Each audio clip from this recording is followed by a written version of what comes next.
He found his brother's boot at the edge of the clearing, ankle-high in moss, laces undone, as if the wearer had stepped out of himself and never put his foot back on.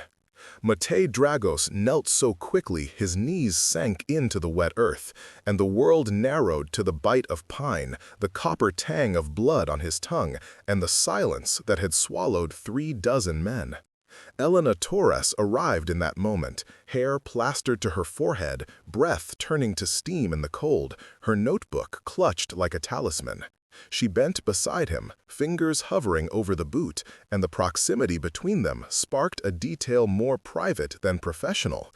How his hands trembled not from age, but from the weight of a promise he carried that she had not yet named. Wait, before the next revelation unfolds. If this story has already captured your heart, let us know where you're following from. To ensure you don't miss unexpected twists, emotional reconciliations, or new beginnings, subscribe and stay connected. Now, back to the story. The village called it a funerary riddle. 37 men had gone into the forest over the last 3 months, and not one had come home. They had left behind dinners cooling on tables, boots by doorways, wives who folded their grief into practiced silence. Theories arrived like scavengers: drug cartels, a serial killer with knowledge of the trail systems, a sinkhole that swallowed men whole. But the oldest whisper threaded through them all like a root: Bigfoot, Sasquatch, Omul-Paduri, Pustyin. The names changed with the accents, but the accusation was the same. The forest was hunting again. Elena did not believe in names that creak like old wood. At 28, with a doctorate in cultural anthropology and a bruise from a betrayal she still carried like an old scar, she came to the valley with a suitcase full of hypotheses and a hunger for evidence. Her last paper had been undermined by a co-author who turned an ethnographic study into a sensationalized bestseller. His photographs had sold as much as his lies, and Elena had watched her reputation become collateral. Here, she told herself, she would gather facts that could not be spun. She would prove that the disappearances were human, traceable, explainable. She would not let folklore or fear drive the narrative. Matei was older and steadier in the way of men who had worn the forest under their skin for decades. He stood now, brushing moss from his palms, eyes narrowed against the pall of mist. He had been the ranger stationed at the valley's rim since before Elena had been born, inherited in the only way that mattered here, through stories, recipes, and a bloodline oath whispered on the night the contract was renewed. His face carried the cartography of weather: crow's feet cut by storms, cheeks browned by sun, but his voice held the softness of someone who had once been a son and a brother, and had been taught, painfully, to choose between them and a duty that outlived people. "Show me the boot," Elena said, more a command than a question, and he handed it to her with fingers that steadied as if they could contain the panic that roiled in the valley. Up close, the leather was scarred and damp. On the sole, a partial tread pattern, industrial, not mountain, and a smear of something dark.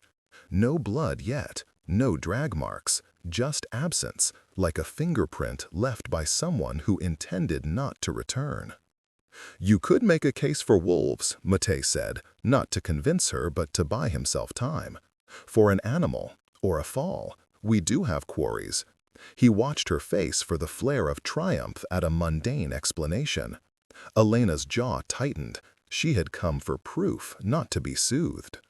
"You could make a case for superstition too," she countered. "But I'm not here to make a case for what I don't see. I'm here because 37 men vanish and no one has a sensible explanation."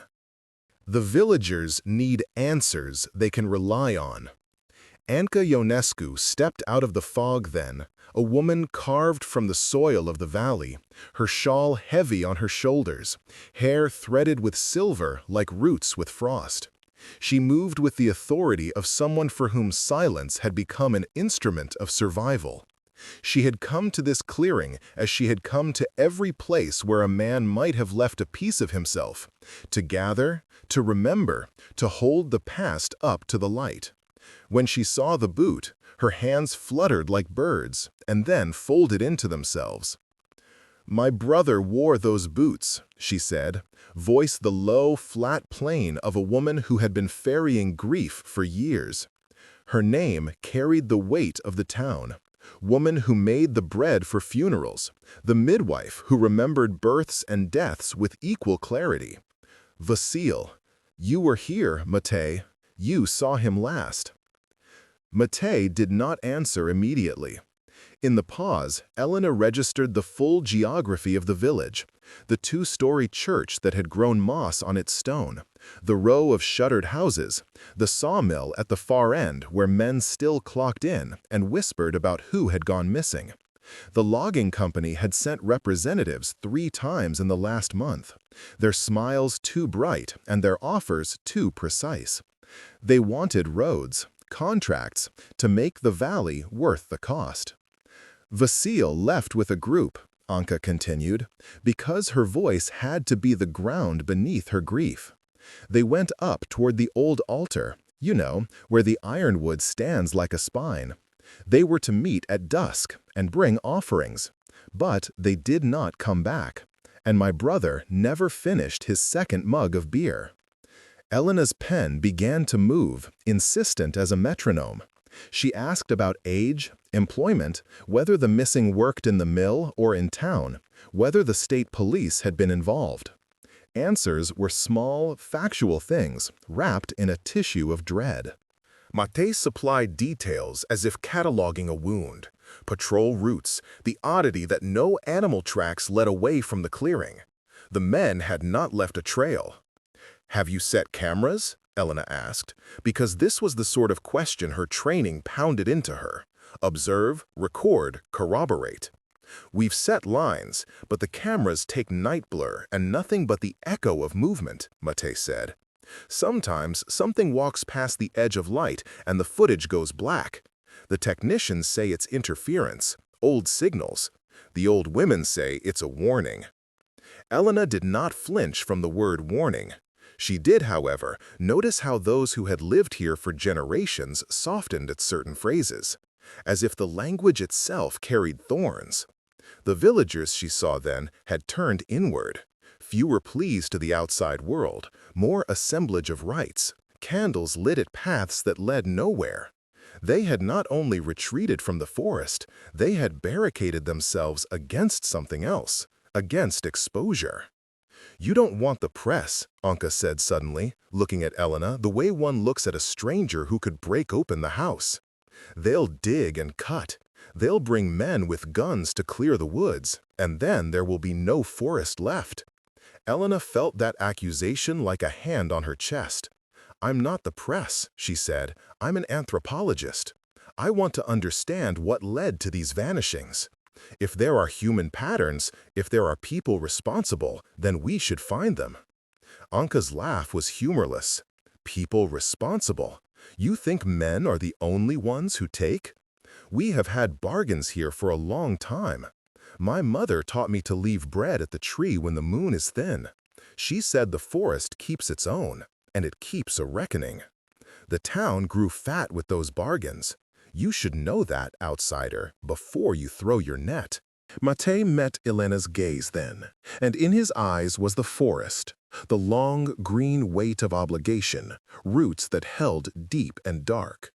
He had not told Anka everything. He had not told her that his family had, in a way that tasted of myth, been guardians of a covenant. He had not told her of the carved markers he walked by at dawn, or the names he whispered into the night to placate things that were older than maps. He had not told her that one of the vanished had been more than a logger. He had once been a friend, and in him lay a memory Matej wore like a bruise. "Tell me what you mean," Elena said, because anthropology had taught her that bargains, rights, and names were never mere superstition, but catalogs of social contract. Anka's hands folded over the top of her shawl like prayer. Long ago, when the valley was hungry, Our people, our forerunners, made a deal. We gave up some of what we could have taken: timber, iron, a little of our ease. In return, the wood kept its balance. The creatures, call them what you will, watched the line. If the line was crossed, there was punishment. Not always death, but sometimes. Sometimes men were taken. But the valley prospered. Prospered how? Elena pressed. There was study under her hurry, a curiosity that belied the coldness of her motives. Prosperity could mean trade, irrigation, survival. Anka's face sagged with something like sorrow and pride. A mill that never failed, a spring that turned warm in winter, a year when the wolves left the lambs alone. We paid with restraint. We paid with a promise never to cut the heartwood. It has been kept, for a time. She looked at Matej as if waiting for confirmation, and he nodded, the motion a small thing that meant a world of obedience. Elena scribbled, the ink staining her fingers. A covenant, ancestral guardianship, a maintenance of balance that was not empirical but behavioral. These were anthropological gold. But she also felt, irritatingly, that her arrival was like a bright light in a room where people had been keeping fragile fires. Her presence could warm them or burn the house down. The first dilemma for Elena arrived at dusk when the mayor, a man whose hands had once hammered planks at the mill, begged her not to publish anything about the possibility of a pact. "If word gets out," he said, his voice small as a church mouse, "they'll come with machines and cameras and guns. They'll not only take the forest, they'll take the children." "And if I find that men took men?" Elena asked. "If it is a human crime, don't the families deserve to know? Don't the dead deserve a name?" "You would trade us for a headline," Anka said. And there was no accusation so much as a plea. Protect us from the world that would devour us. Matej watched the exchange and felt the old lines of his oath tighten around his chest. Here was the dilemma that would shape everything. Elena's hunger for truth and the villagers' hunger for protection were both valid. Neither could be easily reconciled. His duty to the forest asked him to hold the line. His duty to justice asked him to let the world see. When Elena left the clearing that evening, a recorder clipped to her jacket and a notebook swollen with impressions, she walked with the knowledge that the village had made a choice in silence. It had chosen to remember bargains over broadcast. She had chosen to pierce the silence. The air between the two choices felt like a rope drawn taut, and she and Matej stood on opposite ends, neither sure who would pull first. That night, she lay awake in the small inn they called the Hearth, the bed creaking with the wind. In her head, the missing men multiplied like a problem she could solve with a map. Trace of boot, absence of blood, night blur footage. The room smelled of wood smoke and lavender, and somewhere below the sound of the creak, a dog howled, long, lonely, familiar as a name. She thought of the co-author who had stolen her work and made a market of it, of the man who had taken a photograph of a ritual and turned it into a portrait that tore the belief it depicted into carnival.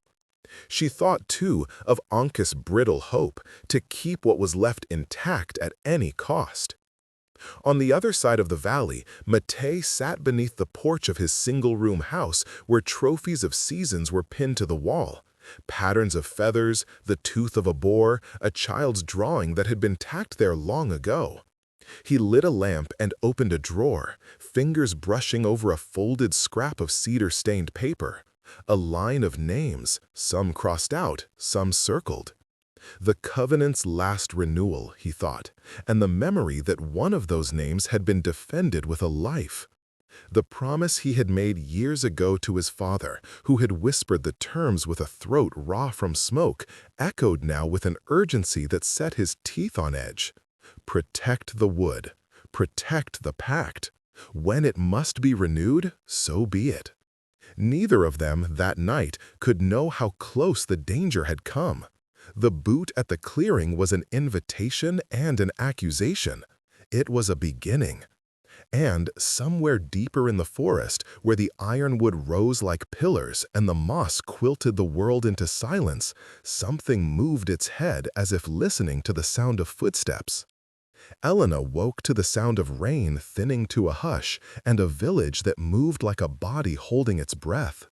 She dressed in the dark, pulling on thermal layers until she felt armored, and went down to the common room where Matei already stood by the window like a sentinel, monitoring weather as if it were an advancing army.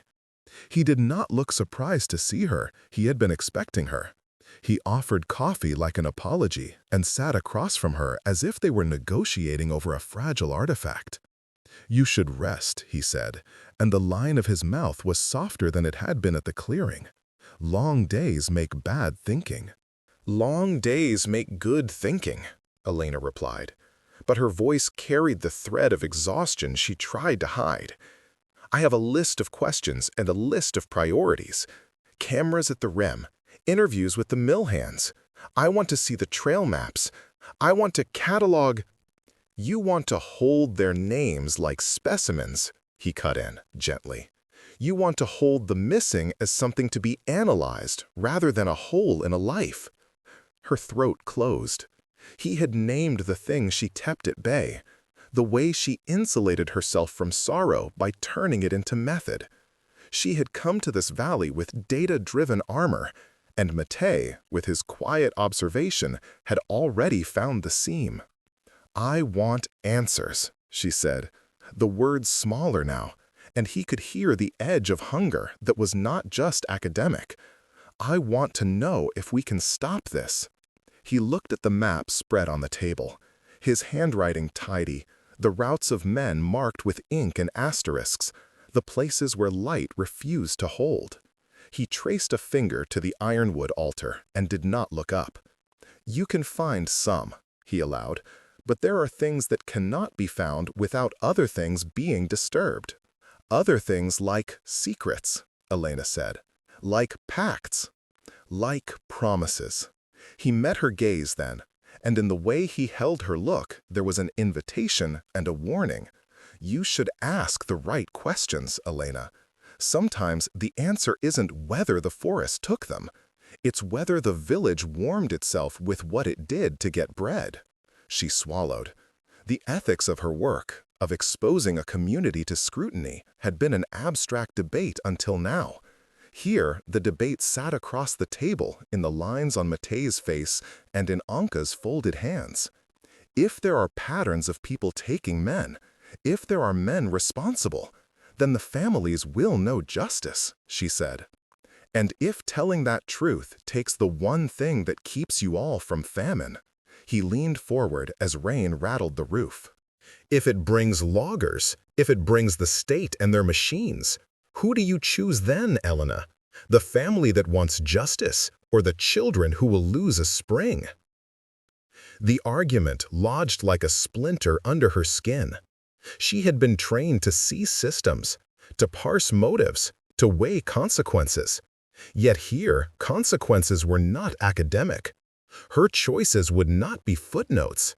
They would be a tilt of a town's future. She had never wanted her work to hurt people. Across the table, Matthias' jaw tightened with his own impossible calculus. They decided, finally, to begin in the middle.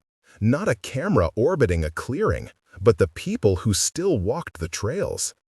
Elena would interview families, quietly, cataloging grief and routine. Matthias would take her into the forest on patrol. They would work in tandem, knowledge and access, though both of them knew this collaboration felt like a fragile bridge thrown over a river that sometimes ran with teeth. The first interview she did was with a young widow, Lydia, whose husband had not returned from a night shift stacking timber. Elena sat on a low stool in a kitchen that smelled of onions and salted pork, and watched the woman's hands fold and unfold a square of cloth. The husband's face was a photograph on the mantel, with a cigarette dangling from his lip. The house rock-cradled silence where he should be. Lydia's story was small and precise. The man had been late. He had been sick once. He had called a friend at dusk and said he was going to the altar. He had not returned. "You are not here to take our story to the city?" Lydia asked, suspicion knitting her brow. Elena showed her credentials and explained gently. Truth, documentation, how names should not be left to rumor. Lydia's eyes filled with a reservation that was not distrust of Elena alone, but of the idea that stories could be taken and sold. "If I promise you something," Elena said, each word chosen with the care of someone defusing a landmine, "I will not publish anything until we understand the consequences. I will not give it to a company. I work with universities. You work with people who have no sense of a pact," the widow said softly. "You work with people who will want to untie everything to see what falls through." Elena heard Anka in the woman's voice, felt the echo of the same plea. She left Lydia's house with pages in her notebook and a hollow that felt like complicity. The villagers were not simply guarding superstition. They were protecting a fragile social ecology. On Mateus' patrol, he showed Elena a series of small markers that were easy to miss. A ring carved into a stone, a strip of woven grass tied to a branch, a notch cut into ironwood bark. He pointed them out not as curiosities, but as rules, notations in a language of obligations. "My grandfather taught me to read these," he said, "to know when someone has crossed the line. When we see a mark fresh, we go quiet. We leave. We do not disturb." His fingers brushed the notch, and his face closed, as if touching a wound. They moved deeper into the ironwood stand, where sunlight conspired with moss to make the world glow green. Elena's recorder ate the hush in tiny bites. Her notebook filled with descriptions.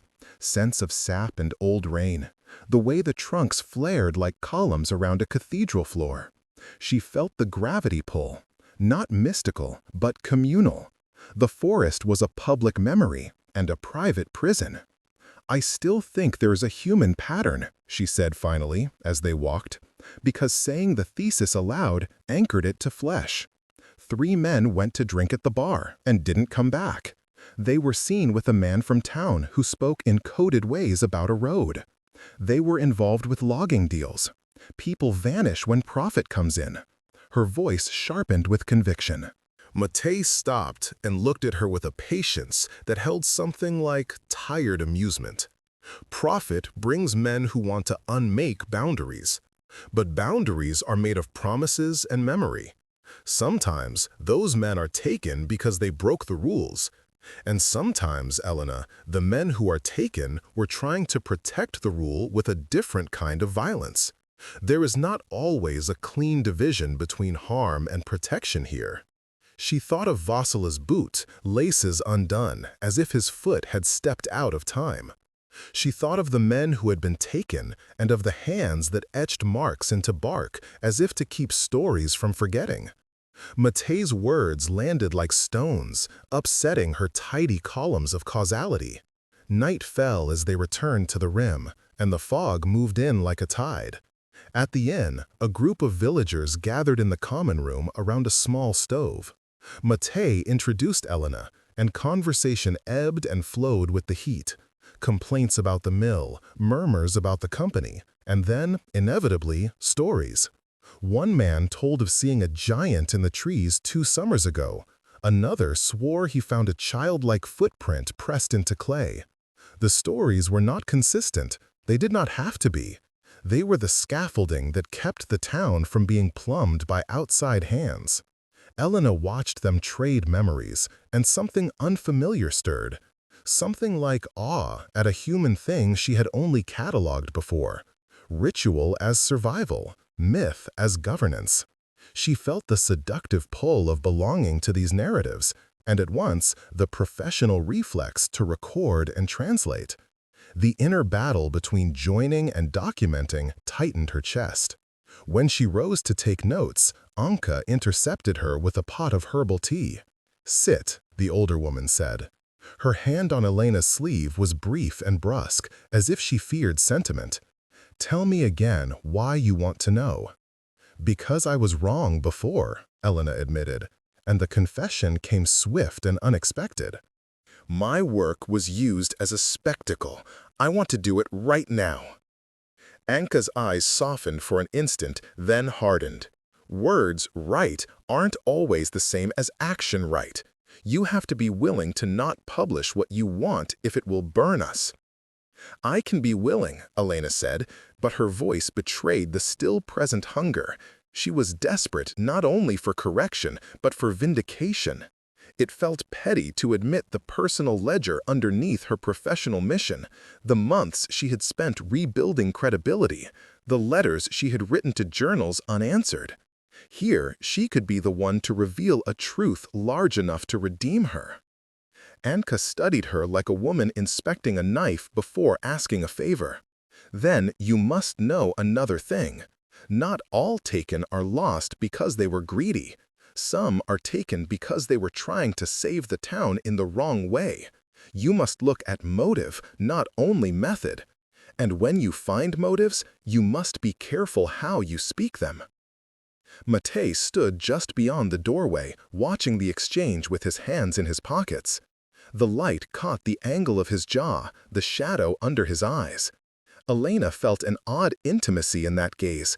It was like being watched by a man who knew the rules she had not yet learned to name. The ember of attraction that had sparked at the clearing warmed under that attention, a dangerous, delicious warmth. She had never thought to let desire complicate fieldwork.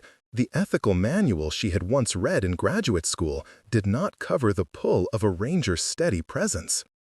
The next morning, as they set out to check a line of moon-worn axes left near a stream, they found the first real sign of something deliberate. The axes were not thrown or discarded. They were planted in a circle around a sapling, blades sunk deep into earth like stakes around a tiny corpse. There were symbols carved into the handles, patterns Elena recognized from Anka's stories, a weaving of lines that matched notches on a tree. Whoever had left the axes had not done so in a hurry. They had taken time. Intent was evident in the meticulous arrangement. "This is a message," Matej said softly, "a challenge or a warning to us." Elena crouched, examining the pattern, the way the blades shone with damp. She felt the rialto of impulses inside her, thrill at discovery, horror at implication. If this was a ritual response, it meant the forest community still followed rules and that someone in town could summon a ritual language to speak back. If it was the work of men dressed as myth, it meant a new level of deceit. "We must trace who owned these axes," Elena said. She felt the tightness of her commitment like lace around her ribs, even if it leads to a person who will lose everything when their name is known.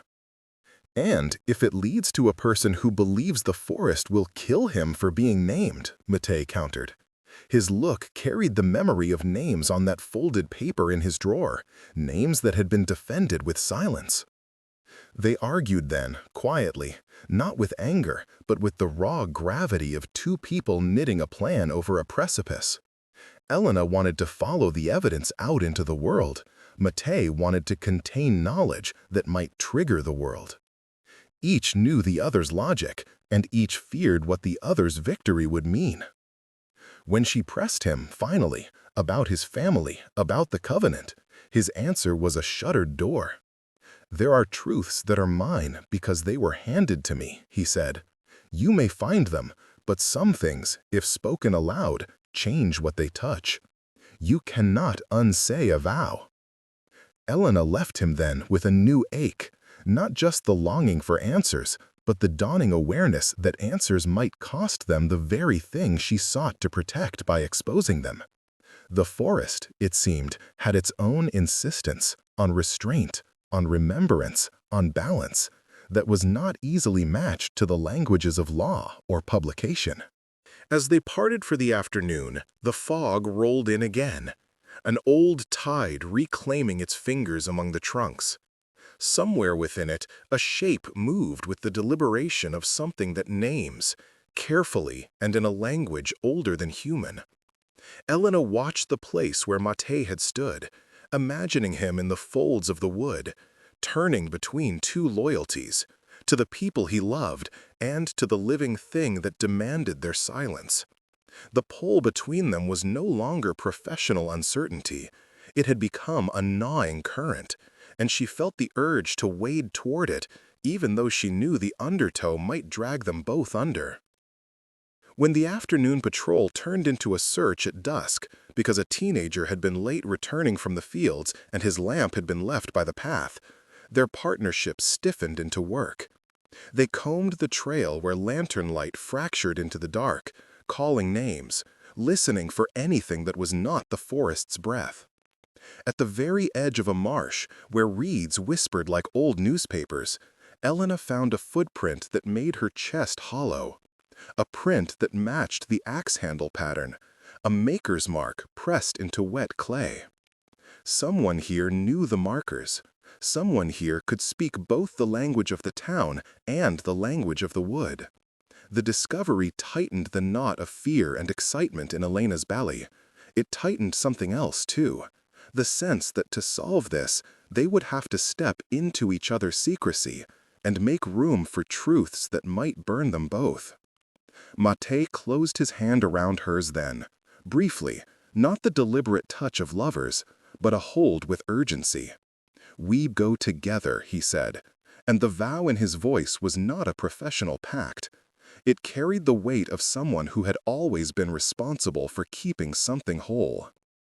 They left the marsh with a lantern swinging between them, and the knowledge that the next days would ask for more than notes and photographs.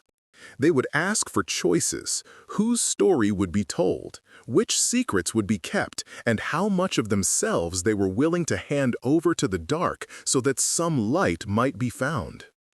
Deep in the forest, a creature paused and turned its head toward the sound of boots and human breath, as if measuring whether the two intruders bore the scent of destruction or the scent of contrition.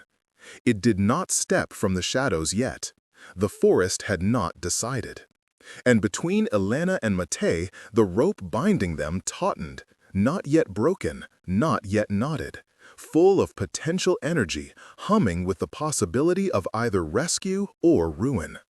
The lantern light trembled between them like a held breath, and when it caught Mate's face, Elena saw the dull bruise of something she had never unmade, his family's loyalty beating against his loneliness. They followed the maker's mark through reeds and fallen branches, a ragged trail that smelled of peat and old rain.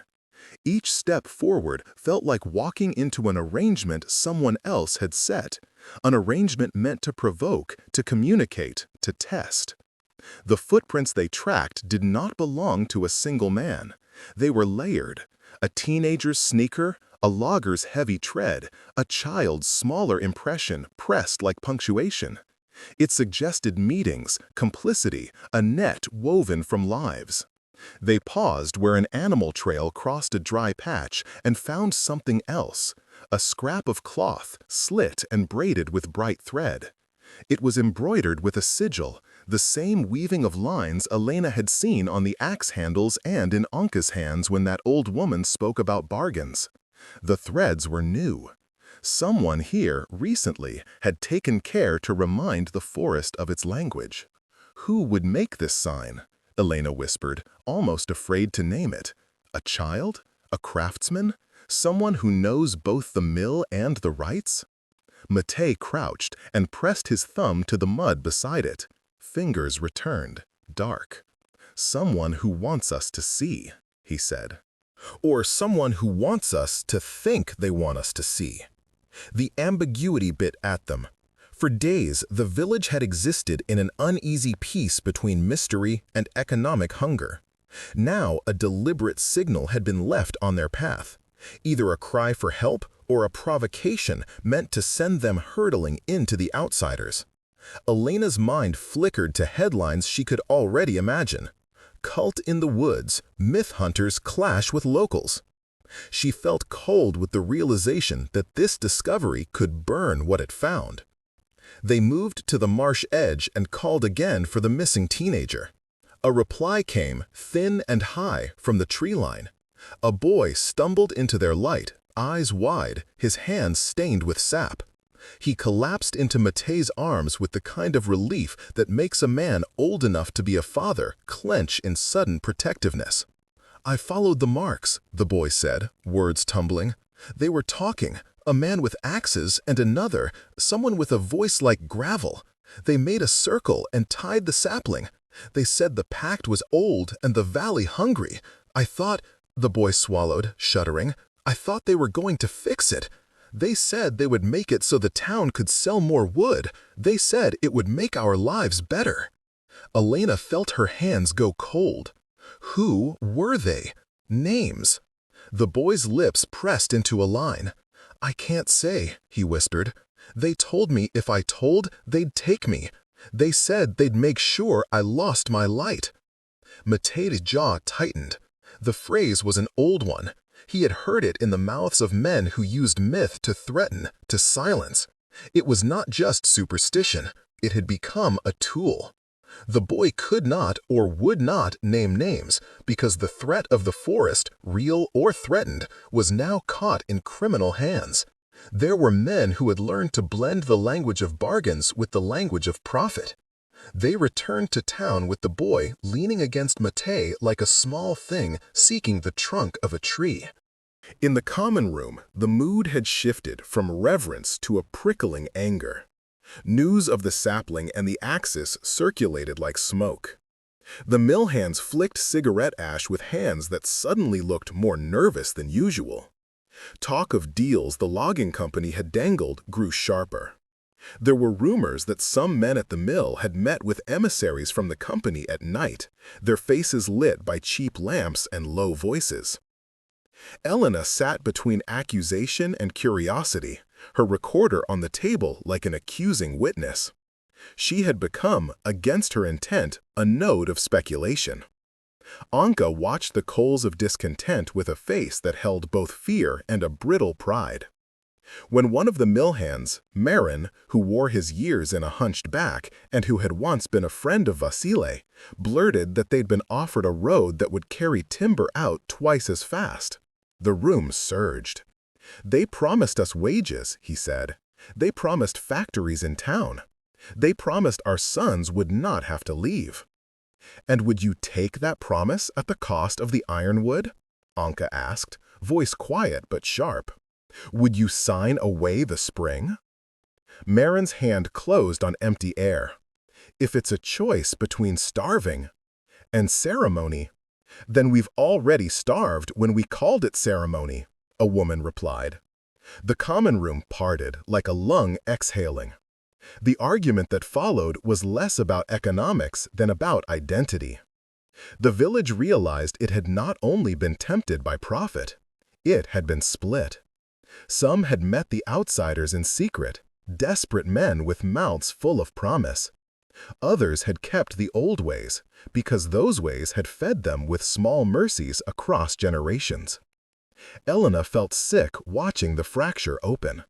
The 27 men of the 37 had been drawn from both camps, those who wanted to keep the pact and those who saw in outsiders a chance to step into a wider, easier life. The missing were not homogeneous victims, but pieces in a political game that had been played beneath the moss for years.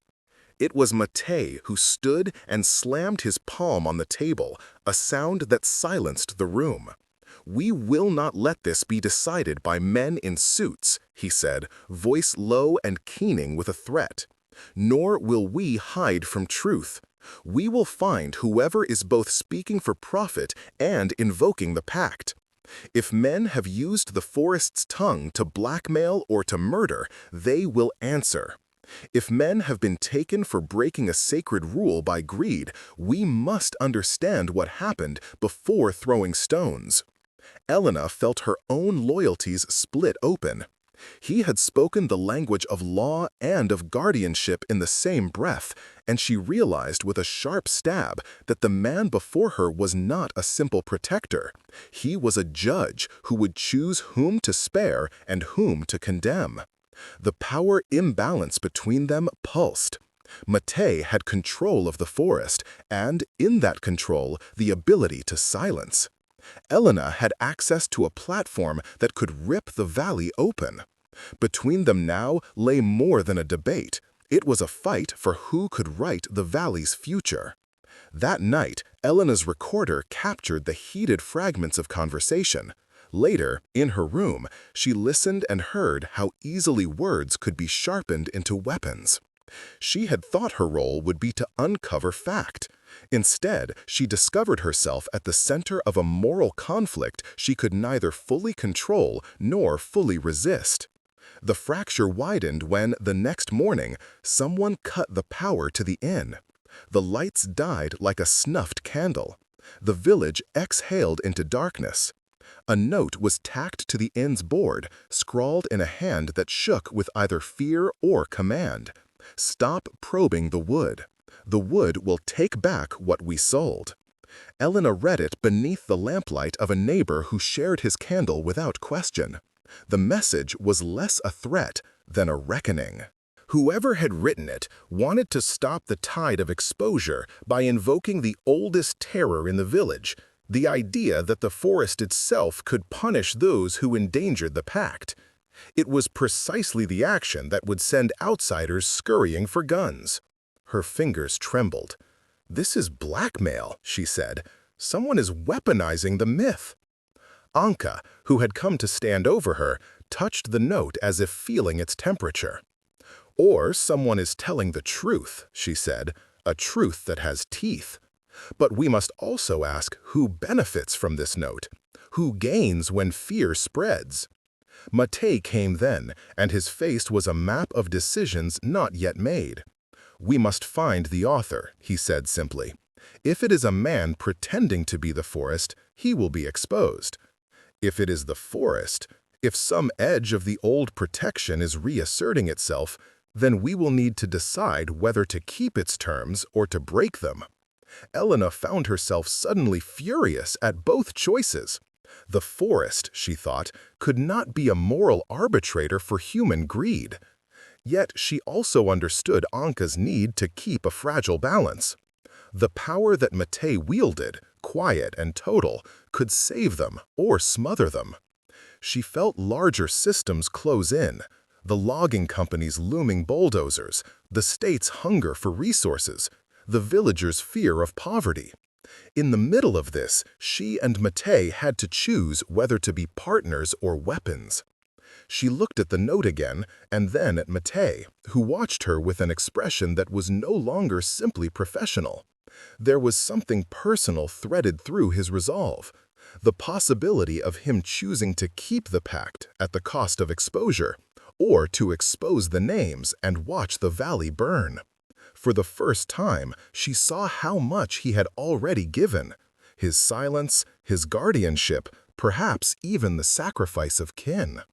"Promise me," she said, and the words fell into the lamplight between them.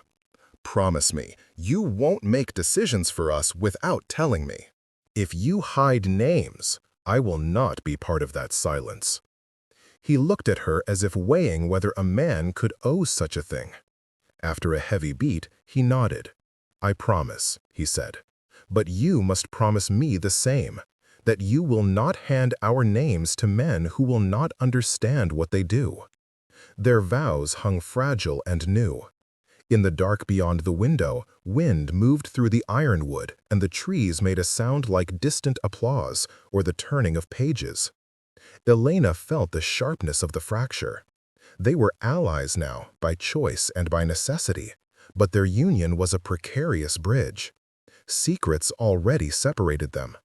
Her recorder had already cataloged voices that would, if released, start fires. Matei already held quiet knowledge that could extinguish them. Each secret was a pulse, a living thing that demanded air. When she finally lay down that night, sleep thin as ash, Elena dreamed of a boot half buried in moss and of a man who could not answer her questions because answering would unmake his world. She woke with a tightening in her chest and with the inevitability that the next discovery, when it came, would not merely be about who had vanished, but about who they were willing to lose to keep a promise. Outside, the forest listened, and, unseen, something shifted its weight on the path, as if preparing to speak. The lantern light swung as if the forest itself breathed, and Matei drew Elena close behind a fallen ironwood as the sound of engines came, low, mechanical, foreign, and hungry. Men in neon vests moved like beetles through the fog, voices clipped and professional, the logging company's machines tasting the air as if it were a promise. The eyewitness boy pointed them out. 2 trucks, heavy equipment, men who had maps and contracts, and smiles that were already counting timber. The village had called the company in desperation. Someone hungry for wages, had cut a deal. Now the machines were here, and the forest had come awake. Elena wanted to run toward the men with papers in her hand, to demand permission, to force the world into inspection. Matei put a hand on her arm that was not rough, but binding. "Not yet," he said. His voice held the old authority that had kept fires from starting and kept roads from cutting the heartwood. If they move now, they will tear out more than trees. "But they have a right," Elena started, then closed her mouth. Rights felt brittle beside the lives already gone. They have a right to livelihoods. We have a right to know what happened. Matei's jaw worked. He had already stood where a brother's boot lay, where promises had been whispered into the dark. He had watched the men who met with emissaries in basements. He had seen the way hunger could write contracts on a man's face. His duty had never been simple. He had chosen, for decades, to weigh preservation against the subtle erosions of poverty. Now, the scale tilting was no longer theoretical. The machines were here, and the forest had come to a decision that might make them both jury and sacrifice. They slipped from cover and walked toward the clearing where the trucks had stopped. The men in vests looked up, blinking like creatures exposed. One manager, young, with an American accent awkward on the valley air, stepped forward, hands open. "We're authorized," he said, too quickly. "We have permits pending. We're doing a survey only." Anka stood on the edge of the clearing, a shawl wound like armor. And beside her, Marin, the mill hand whose desperation had once tempted him toward deals. The village had gathered like a single organism, breath held, waiting to see whether they would be sold or saved. Elena's recorder was tucked away. There was little adrenaline left for documentation. This was about choice. "We didn't call you to tear us down," Matei told the manager. His voice was even, but the words had teeth. "If you move equipment within the heartwood, you will answer to more than our lawyers." The manager's smile faltered. "Sir, we have contracts. We can negotiate. We can—" "What you can do," Matei cut in, "is leave until we've had proper civic discussion. We do not accept surveys that cut stumps. Not here." The manager opened his mouth, then closed it. Something in the way Matei stood, ornery, unyielding, the calm of a man who'd carried a covenant like bone, made him seem immovable. The company men muttered into radios. The trucks idled like beasts that had been told not to feed. Elena stepped forward then, heart a drum loud enough to make her breath visible. "Listen," she said, and for a moment the world contracted to the sound of her voice. "I came here to find answers, but answers that strip this place naked are not answers at all. If the machines go forward and the company profits, who will hold the people who used myth to silence others accountable? Who will weigh the cost of a spring taken, of a pact broken, against wages?" A hush. Matei's eyes found hers, and something shifted between them, a surrender that tasted like trust. He had promised to keep the pact. He had promised to protect the village. Now he might protect it by confronting the outsider's money and the insider's complicity. He could hold the line with his body, with the quiet invocation of rules that had more force than contracts. "You're making a big decision with small information," the company man tried. "We need access to do that." "You will have access when we say," Matei replied. "Not before the families of the missing are heard, not before any deals are transparent, not before this council meets." They argued until the light thinned. On the rim of the clearing, the machines remained. Inside the village, tempers frayed. Men who had hoped to sell their labor to feeders of profit felt shame like a coat too tight. Women who had tended the rights felt the old fear, exposure. The mayor, heart heavy, called the council. The company agreed to wait under conditions that read like a ransom. When they returned to the inn that night, the town thicker with the scent of wood smoke and apprehension, tempers were raw. A group of young men, their lives precarious, confronted Matei in the common room, anger sharpening their voices.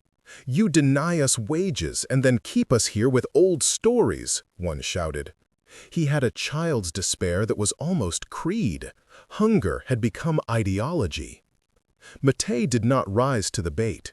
Instead, he spoke of balance and debt and the scalpel that cuts both bread and bone.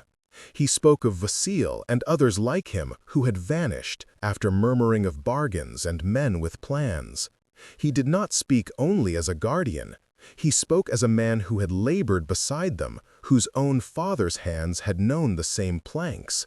He said things that cut both ways, about responsibility, about cunning, about the ugly ways men trade myth for leverage. The room listened, and in the listening, something in them shifted toward a shared responsibility. Elena, watching, felt the thread of attraction pulse and then be annexed by something larger. They had to be a public conscience together.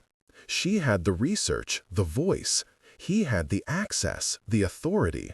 The balance of power between them shuddered into partnership. But partnership asked for an immediate and impossible thing: sacrifice.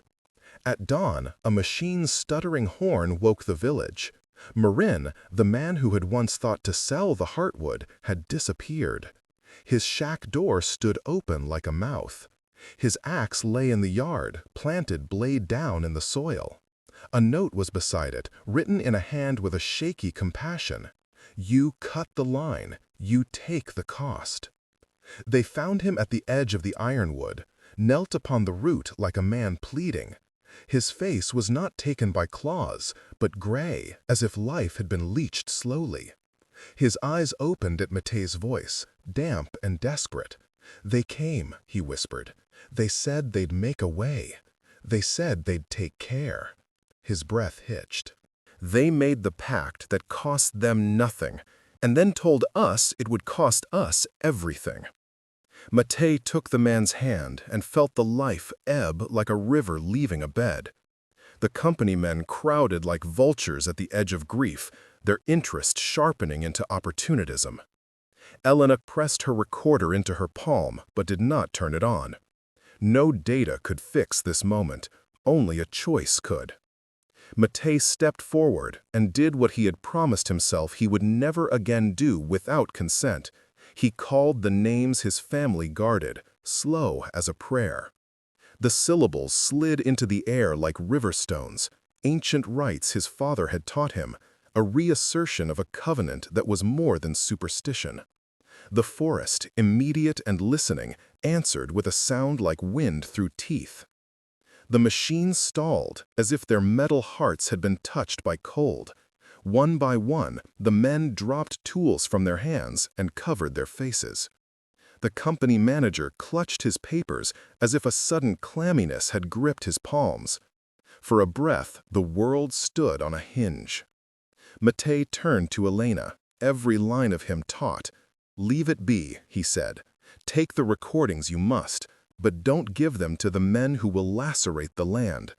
Promise me you will not hand names to those who want to sell the heartwood." She had already made a promise, days before, but the urgency of the moment demanded more. It demanded a surrender that tasted like love. To protect the valley, she might have to hold back the light she so desperately wanted. To keep him, to keep what he protected, she might have to stay silent. "I'll do this," she said, voice small and certain, "but not forever. We will find whoever used the pact for profit, and we will make sure they face justice. I swear it." He nodded, as if the vow fit into a pocket he had always kept empty. Then, in front of the town, in the hush that followed the forest's hush, he stepped forward and did the only thing that could keep both truths breathing. He laid down a part of himself. "You are not the only guardian," he said, and his voice carried like a bell. "If I must hold the secret to keep you from losing your wells and your children, I will. But I will not do it alone." He then named, quietly, a handful of men in the mill who had met with the company, names he had held like stones in his chest. The room gasped. He had broken the silent covenant not to expose his own, and in doing so, he balanced the scales. He traded his silence for justice. The reaction was volcanic. Accusations erupted, friendships cleaved, and Marin's death was a crucible. The company men fled with their contracts. The machines idled and then pulled away, the weight of exposure heavier than profit. In the shock of it, Elena felt something she had not expected, a tender, fierce respect for the man who had chosen to burn his own ineffable duty rather than let innocence be bought and sold. That night, when the council voted to embargo the heartwood with legal measures Matei helped them craft, the village was raw but whole in a new way. Some men would be tried, some secrets would come out. The pact would be renegotiated in light and not in fear. Elena and Matei sat beside a wood stove afterward, hands warm on a shared cup. His thumb brushed a scar on her wrist, deliberate and small. "You gave me your name," she said. "You gave me more than secrecy." "And you gave me your promise," he replied. "You gave me proof you would not betray us for a headline." They had both surrendered. He had risked ostracizing by naming those who had used the myth. She had sacrificed the immediacy of publication to keep a village from being fed to the machine. The cost was real. Marin was gone. The town would not be the same. But something vital had survived. Elena leaned against him, head flame-warm, and for a long moment there was no data to collect, no camera to aim, only the hum of a village that had chosen, messy and human, to defend itself. Outside, the forest shifted, as if approving or simply living. Somewhere deep, a large, patient throat rumbled like a distant promise. When dawn came, they walked the rim together. The machines were gone. In the clearing where the axes had once been planted in challenge, a single wildflower pushed through the moss, small and stubborn. Matei knelt and laid a hand on the soil, as if blessing it. Elena knelt beside him, fingers dipped into earth that smelled of rain and recovery. "We will name the guilty," she said softly. "Not a surrender, but a plan. We will tell the truth responsibly." "You will tell more than facts," he answered. "You will tell the price of them." They rose as a team, hollowed and held by what they'd given up and what they'd sworn to protect. The romance between them had been honed not by ease, but by sacrifice. A promise kept, a secret named, a life given. It would not be simple. The village would remember debts and favors. But for the first time in months, the air seemed lighter, as if the forest had exhaled. Far inside the ironwood, where roots tangled like old fingers, two shapes watched them, a tall presence and a smaller one, neither aggressive nor wholly benign. The creatures of the valley moved back into the periphery, their duty acknowledged and amended. Matei and Elena stood together on the rim, and, in their clasped hands, the valley found a fragile new claim: love braided with duty, truth tempered by restraint, and a covenant renewed not in silence, but in chosen speech. The village settled into a new breath that felt like both mourning and mending. Mate and Elena walked the rim at dawn, hands warm in each other's, mud drying on their boots. They had traded secrets that night for a future that might be messy and human, and in that exchange, something steady had been born. Not a perfect truce, but a promise to stay and shape the aftermath. They met Anka at the spring, where offerings were placed now with open intent instead of fear. The old woman's face had softened into something like relief.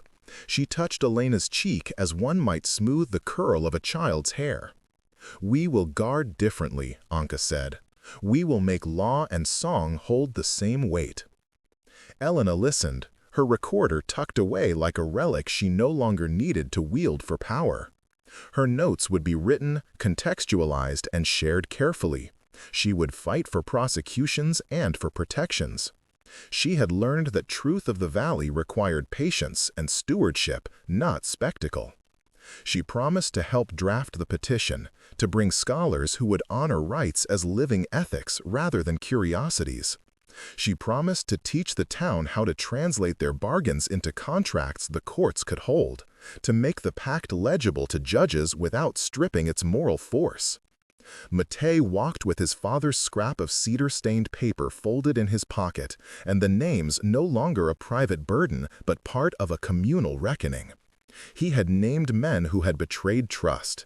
In doing so, he had accepted exile from some friendships and found, unexpectedly, a steadier moral center.